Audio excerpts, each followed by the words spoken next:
Hello, beautiful people. As per Kofi Annan, the former UN Secretary General, if corruption is a disease, transparency is essential part of its treatment.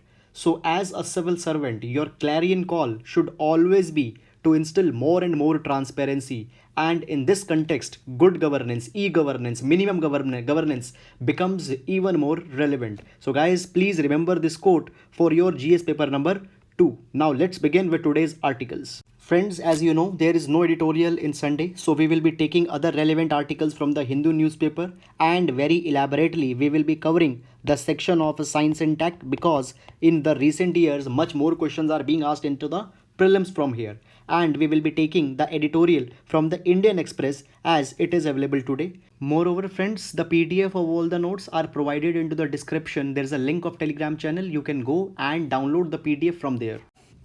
Guys, here we had clubbed 3 articles from the Hindu newspaper, one from the Science and Tech page, other from the FAQ page, and third from the back page of the Hindu.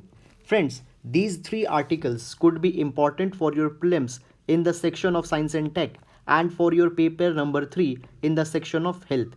So here, very comprehensively, we will understand the biological and scientific aspect behind coronavirus and COVID-19.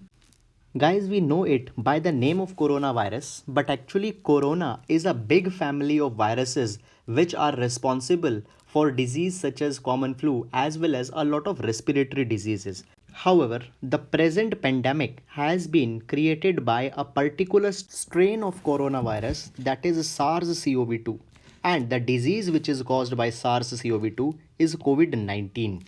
Guys, you might have came across through these images of coronavirus. Now, if we see the structure of the coronavirus, the virus contains RNA, which is genetic information. Then there is an outer layer which is made up of lipids, that is fat, and M proteins. Now, guys, then you might have seen that they have a particular spike like structure, and all the viruses belonging to corona group have this spike which resembles a crown, and from here the word corona comes. Now this spike is made up of a particular protein, that is spike glycoprotein. Now guys, these spikes are very much responsible into the profusion of the virus. Now guys, as it is a virus, it needs a host body where it can replicate itself. So whenever a person sneezes or coughs, then this particular virus travels from that particular person and enters into the body of a host, where it majorly targets the spleen and the lungs. Now guys, what happens? Over a cell structure, there is a particular enzyme which is called as ACE2. Now this ACE2 acts as a receptor, and as you had seen, there are these kind of spikes. These glycoprotein spikes bind themselves with this ACE2 receptor, and what happens? The virus infuses its genetic information into the cell, and as the genetic information goes into the cell starts replicating that particular information, and in very few days millions and billions of coronavirus cells are created. However, recently Germany has found that ACE2 receptors are not the only ones which facilitate the entry of coronavirus. Rather, there is one more enzyme over cell structure, that is TMPRSS2, which also facilitates the entry of coronavirus into the host cell. Now guys, if we can neutralize these spikes or the glycoproteins, then very much effectively we can fight the coronavirus.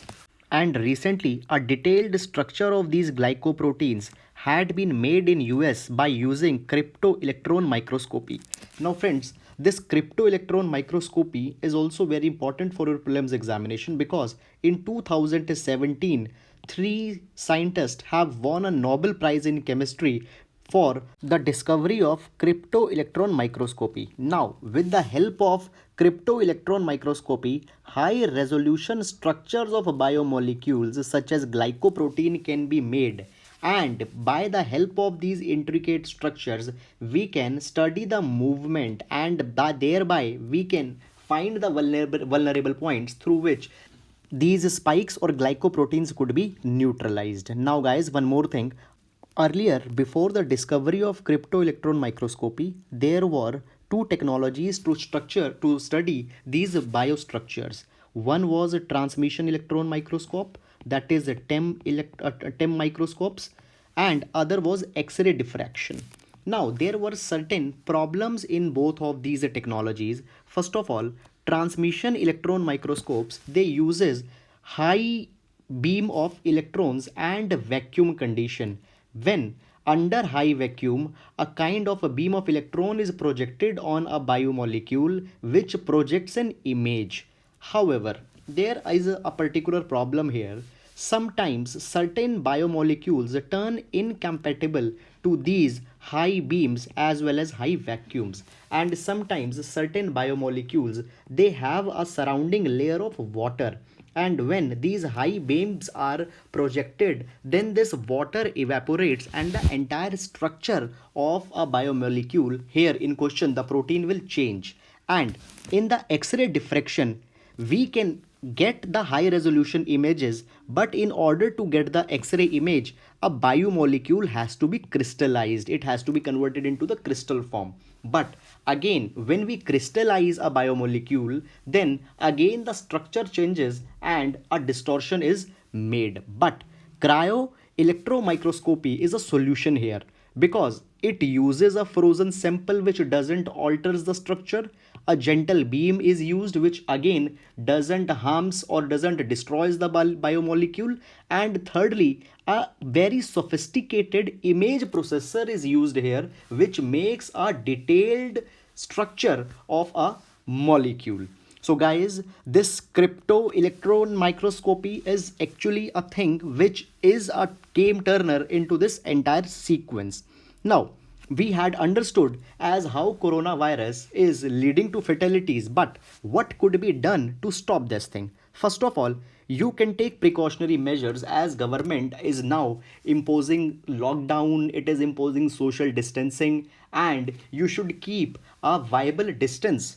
Secondly, China had recently discovered a particular cure to treat the COVID-19, that is infusion of plasma. So guys, earlier when the SARS outbreak had happened, then certain people were treated by infusing the plasma from the recovered people. Friends, plasma is the part of your blood, and now, as a person who had recovered from the COVID 19, his plasma is containing antibodies. Now, when this plasma will be infused between into a person who is suffering, their antibodies will be created in his immune system, through which COVID 19 as well as acute respiratory syndrome could be fought. So, this is actually a very good way. And recently in China, 5 patients have been infused with the blood plasma and they had shown a very good improvement. So, this could be a next thing. Then, we could develop certain medicines to fight with the COVID 19. So, guys, there are two types of medicines. One could be immunogenic, which will give you an immunity that if in future a coronavirus comes in your contact, your immune system will trigger and will kill that coronavirus. For example, polio. So what happens when vaccination of polio is given, the person is exposed to weakened virus of polio, which triggers an immune system and body is ready to fight future interactions. Second are the curative medicines, which will be used to treat a person when he had infected the coronavirus or the COVID 19. Now, in this direction, two medicines have been made, that is mRNA 1273 by a US firm Moderna and AD5-NCoV by a Chinese firm, that is CanSino Biologics. However, guys, there is a particular problem in using these medicines. They have not passed the human trials and possibly it will be taking few years before the efficacy could be found out. So therefore, recently WHO has started a solidarity project. In this solidarity project, repurposing of medicines will be done. Now guys, in repurposing the medicines which have already been passed clinical trials, we will use those medicines because the medicines are now ready and we don't need to waste any time. So guys, here 4 medicines have been made part of this WHO solidarity project, that is remdesivir. Now, this particular medicine is used to treat Ebola virus. So, when a person infects Ebola virus, this particular medicine inhibits the replication of virus into the body and thereby relieves a person. However, there have been certain harm effects on the body. Second is chloroquine and hydroxychloroquine. So these two medicines are used to treat malaria. And recently in Jaipur, a patient was treated with chloroquine and hydroxychloroquine, which had shown certain positive results. The third medicine is ritonavir and lopinavir. These two medicines are used to treat HIV, and these medicines had also shown certain impact on coronavirus. And lastly, ritonavir and lopinavir could be used in combination with interferon beta. So interferon beta is an anti-inflammatory drug which is used in their combination. So either with them interferon could be used, or individually interferon could be used. And right now all around the world scientific community is ascertaining how we can repurpose the existing drug, particularly the four drugs, and how fast respite could be achieved.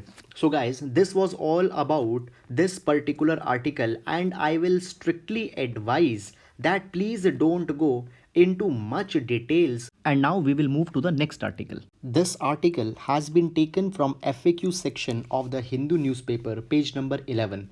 Here we will explore why Kerala needs the relaxation in FRBM rules. Guys, on 27th of March, I had discussed one editorial where we discussed the economic reform package that is being given by the Kerala, and in order to implement that economic reform package, certain relaxations are needed. Let's discuss it in detail. Before going into FRBM, we will look for certain concepts. Guys, as per article number 112 of Indian Constitution, annual financial statement has to be presented into the parliament. Now this annual financial statement is nothing but the template of budget. So guys, the budget has two things. One, it has how much government will be receiving, and it has how much government will be carrying in expenditures. Now, a budget is prepared in two parts. There is one revenue side and other is a capital side. So there are revenue receipts and revenue expenditure, capital receipts and capital expenditure. Guys, all expenditure which are concerned with day-to-day functioning of government are called as revenue expenditures, whereas the expenditures which creates some asset or infrastructure, they are called as capital expenditure. Now, whenever government will do more expenditure than what they are receiving, then a deficit will be incurred. So if the deficit is on the revenue side, it is called as revenue deficit. Now guys, there is nothing such as budgetary deficit. Rather, we use a term as fiscal deficit. Guys, one thing you need to make very clear, that though we might be having a budget, but at the end of the day, the budget's revenue receipt side as well as expenditure side has to be made equal. So whatsoever government is spending more, that thing is equated by raising market borrowings. For example, government received 100 rupees here and spent 120 rupees here. So revenue deficit will be 20 rupees. But on this side, we'll take that government received 100 rupees but spend here again 120 rupees. So guys, here again there will be a kind of a deficit. Now on total there is a deficit of 40 rupees. So these 40 rupees have to be paid back, and for this thing market borrowings will be carried. So guys, budgetary deficit, the balance of entire budget will always be zero, because whatsoever extra expenditure is being made, that will be equated by doing market borrowings. So fiscal deficit or the deficit of entire budget is actually nothing but market borrowing. So guys, please keep this thing into your mind for your prelims examination. So the deficit or revenue side is revenue deficit. The deficit of entire budget is fiscal deficit. It is actually the amount of market borrowings. Then there is also effective revenue deficit when we reduce grant given to the state for capital assets from revenue deficit. So revenue deficit minus grant given to state for capital assets, then we reach effective revenue deficit. Now guys, if there will be more deficit, then more market borrowings have to be made, and then more interest payment also needed to be made, which will not be good into the times to come. Therefore, one legislation was enacted in 2003, that was FRB Act 2003. This particular act provided that governments should be responsible and they should eliminate their revenue deficit by 2008 and 9, and a fiscal deficit should be reduced to 3% by 2008 and 9. Now guys, FRBM Act puts a liability on the governments to do this thing. Though FRBM Act was enacted, but the targets of FRBM Act till 2009 were not met due to global financial crisis. Therefore, government again enacted a review committee of FRBM under N.K. Singh, and the review committee provided that the debt of government should be reduced to 60% of GDP combined by year 2023. So out of 60%, 40% debt will be of center and 20% debt will be of state. So both the governments need to reduce their debt, and fiscal deficit needs to be reduced to 2.5% by 2023. So therefore, all the governments, state government as well as center government, they need to reduce their debt and they need to reduce their fiscal deficit. So guys, Kerala government has decided that they will be giving an economic relief package of 20,000 crore rupees, and and in this particular year they can raise 25,000 crore rupees. So Kerala government is saying that out of this 25,000 crore, 50%, that is 12,500 crore, they want to raise only into the month of April, and rest of the money they will also be raising into the months to come. So guys, please see here, if government will be going for so much of borrowings, then will the government's debt will rise or not? Yes, it will rise. Moreover, in order to contain the pandemic of COVID, even more expenditures are to be made, which will increase both the debt of the government as well as fiscal deficit of the government. So Kerala government says that please give us the relaxation. We might breach our debt targets as well as fiscal deficit targets, and please don't charge us under FRBM Act. And now a question comes whether we can give a relaxation or not. So when the N.K. Singh committee came in 2016, it provided for an escape clause under FRBM Act under section number 4 subclause 2. So if there is a national security, war, national calamity, collapse of agriculture or any other problem, you can skip your targets by 0.5%. So Kerala government says that the COVID-19 is actually a kind of a national calamity. So please give us the permission to breach these targets. So guys, now therefore the Kerala government needs a relaxation under the FRBM Act. So guys, this was all about this particular article, and now we'll move to the next article. Guys, this topic is again taken from the science and tech section of the Hindu paper, and it explores as how artificial intelligence can assist in eye diagnostics. Guys, there is a very common complication in eyes which is known as a diabetic retinopathy, which is often observed into the patients having diabetes. Now if we see eye, this is iris, this black portion is pupil, and here is sclera. Now guys, when the blood sugar increases, the vessels behind the pupil, they get damaged, and due to this vision becomes blurred and slowly vision turns dark, due to which a blindness could occur. Now the problem here is that this complication is often unsymptomatic, due to which in early stages a person doesn't knows that he is having diabetic retinopathy, but the disease is only discovered into the later stages when the treatment is complicated. Now traditionally, in order to diagnose the problem of diabetic retinopathy, The pupil is dilated and the light is flooded on the pupil in order to see whether there is some damage or not.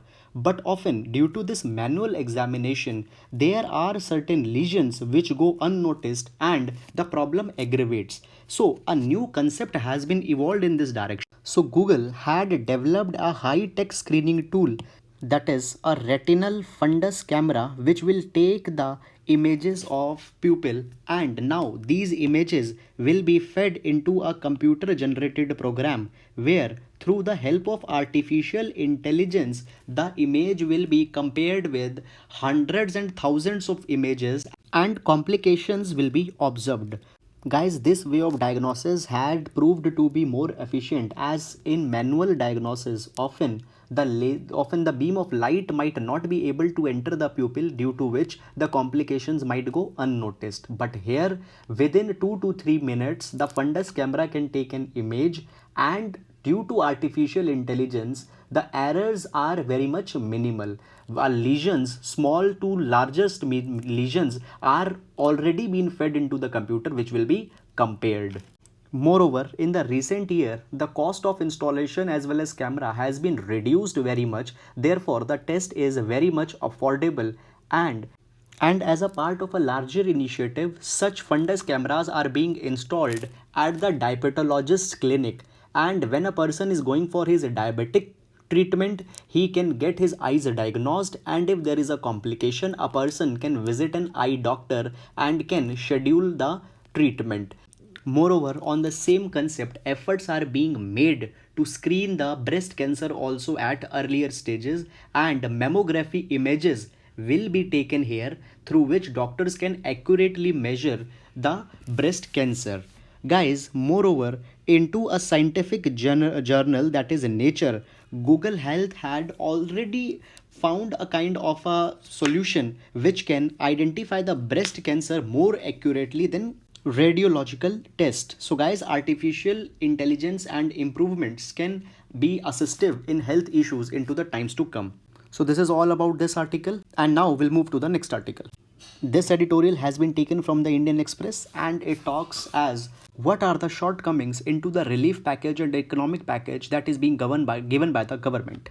Here the editorial argues that the steps have been taken to contain the pandemic of COVID-19, but the steps have been taken very late, and even the steps which have been taken are not sufficient in their entirety. First of all, government declared a complete lockdown on 24th of March, which was relatively a late step. Moreover, there are certain things where adequate focus is not being given. For example, Prime Minister declared that an economic task force will be constituted which will evaluate the economic crisis that are looming. However, till now, no such economic task force has been mandated and no stringent steps for containing the economy has been taken. Secondly, it has often been cautioned that government needs to go for more testing in order to avoid the community transmission. However, according to certain reports, till now the maximum 12,000 tests are only being conducted, which is very less given the population of India, and this particular thing may lead to a spate of community transmissions, which actually be very much problematic. Moreover, there have been reports that the government is not taking any important step to ramp up the production of essential protective gear. Right now, there is a need of more than 7 lakh PPE suits, 60 lakh N95 masks, and 1 crore 3-ply masks. However, government is not having any strategy as how the production should be ramped up. Guys, just 2 days back, I discussed a case study of Kerala where we had seen that Kerala government is utilizing their infrastructure of public sector units to ramp up the production for things such as N95 masks, sanitizers. So government of India can also work into this particular regard. Moreover, government had taken various delayed decisions to stop the essential export items. For example, ventilators were being exported till 24th of the March, and given the requirement of ventilators in India, this thing should have been done very earlier. Moreover, guys, no concrete steps have been taken to contain the disruption into the supply chain. As just 2 days back, also again we had seen an article that how supply chain disruptions can increase the misery during the time of a crisis. So the movement of trucks, the movement of food grains have been virtually stopped, due to which a kind of a scarcity will be coming into the days to come. Moreover, guys, the food crisis are becoming very much rampant, and migrant people have not been given a adequate consideration. Just yesterday, we discussed an article on food rationing where we had seen that how adequate and nutritious food should be given in order to contain the miseries. But firstly, food has been given scarcely. Food has been given scarce. It is insufficient. Secondly, the items which are being given under the food, they will not be able to meet the nutritious appetite. Then there have been reports of unfriendly policing where citizens are being brutalized, and even citizens are being debarred to access their essential items such as medicines. Moreover, no adequate safeguards have been taken for the vulnerable people, for example, destitutes, migrants, and poor.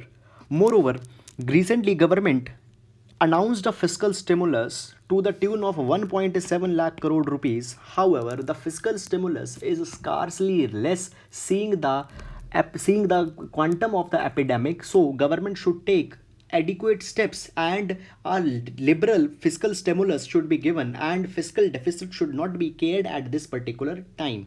So guys, all these things, or although we had discussed into the earlier articles also, so it is a kind of a summary that what government is missing in containing the present pandemic. So guys, this was all about today's article.